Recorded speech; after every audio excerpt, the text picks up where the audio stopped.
scientists finally found what really killed ancient Rome in January 2025. A study published in the Proceedings of the National Academy of Sciences revealed something that stopped researchers cold. By analyzing air trapped in Arctic ice core from the Roman period, scientists found that children across the entire Roman Empire were breathing enough lead to cause an estimated drop of 2.5 to 3 IQ points in the general population. Not in one city, not in one province, across the entire empire, simultaneously, for generations. The source was not just the famous lead pipes of the aqueducts. It was silver mining and smelting operations, filling the air itself with invisible poison. The study did not claim this was the single cause of Rome's fall, but it added one more layer to a question historians have debated for centuries. What actually killed the greatest empire the Western world ever produced? The barbarians get the credit, they always do. Alaric sacked Rome in 410. Odoacer deposed the last emperor in 476. The dates are clean. The images are dramatic, and they fit neatly into a chapter heading. But here is the problem with that story. By the time the barbarians walked through the gates, Rome had been dying for 2 centuries, and the things that were killing it were not armies. They were hidden inside the empire's own greatest achievements. At its peak in the 2nd century CE, the Roman Empire was the most sophisticated political and engineering entity the ancient world had ever seen.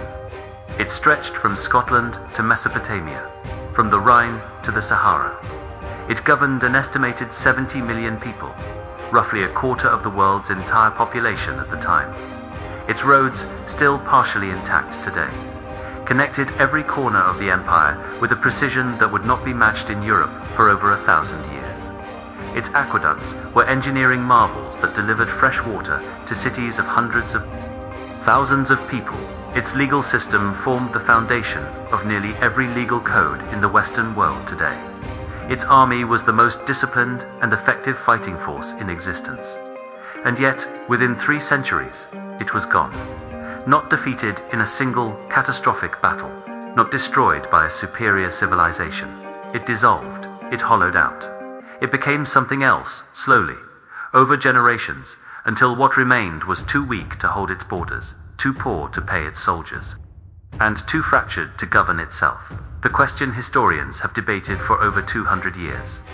German historian Alexander Demant famously compiled a list of more than 200 proposed causes in 1984.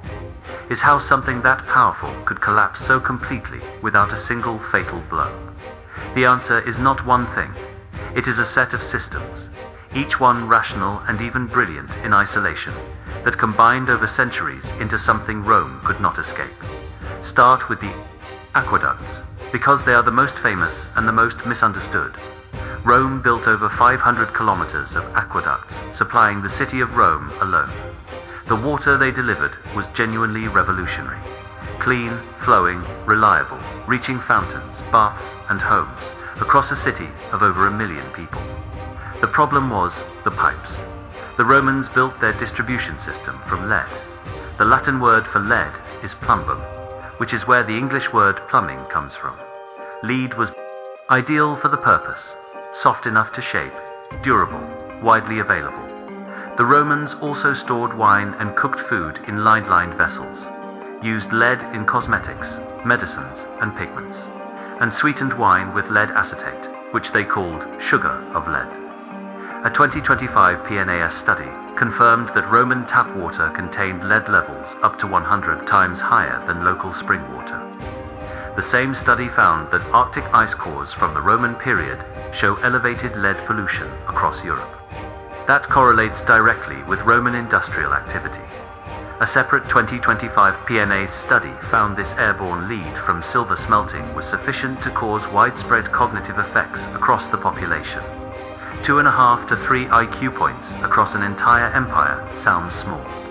Applied to an elite ruling class making decisions about military strategy, taxation, and governance over centuries, the cumulative effect becomes harder to dismiss. But here is what the science actually says. Carefully, lead was a factor in Roman health. It was not the single cause of Rome's fall. The historians are right that the real story is more complicated, because the lead was only the most visible layer of a much deeper problem, one that the Romans built into the foundations of their civilization from the very beginning.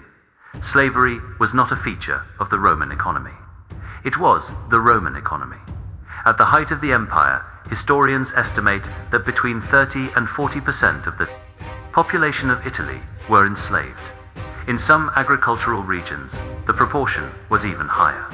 Slave labor built the roads, staffed the mines, worked the farms, ran the households, educated the children of the elite, and produced the goods that moved through the empire's vast trade networks. This system worked extraordinarily well for as long as Rome kept conquering. Every military victory brought new prisoners.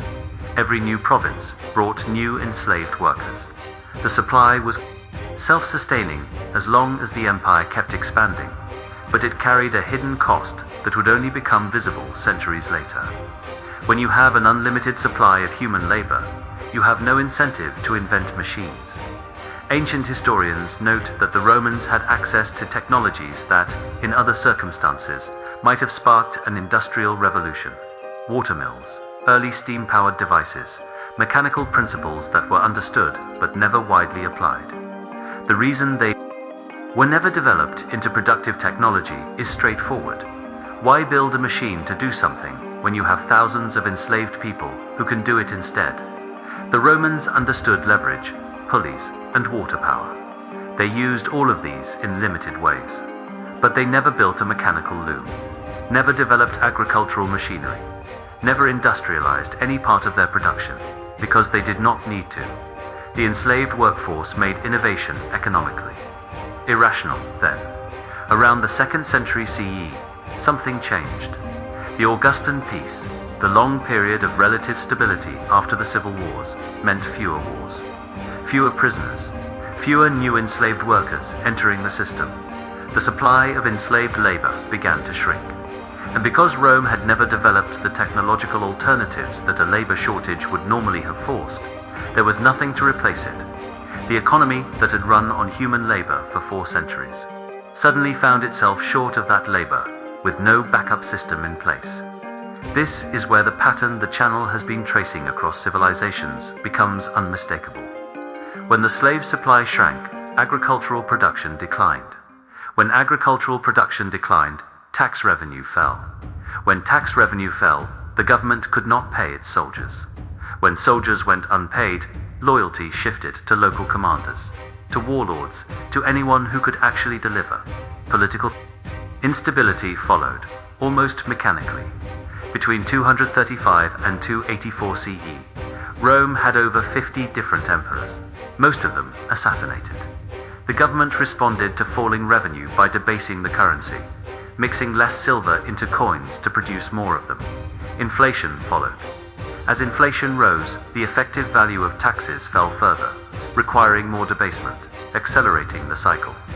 The army, which had been the backbone of Roman power, began to rely increasingly on non-Roman soldiers, Goths, Vandals, Franks, who were loyal to their own commanders rather than to the emperor in Rome.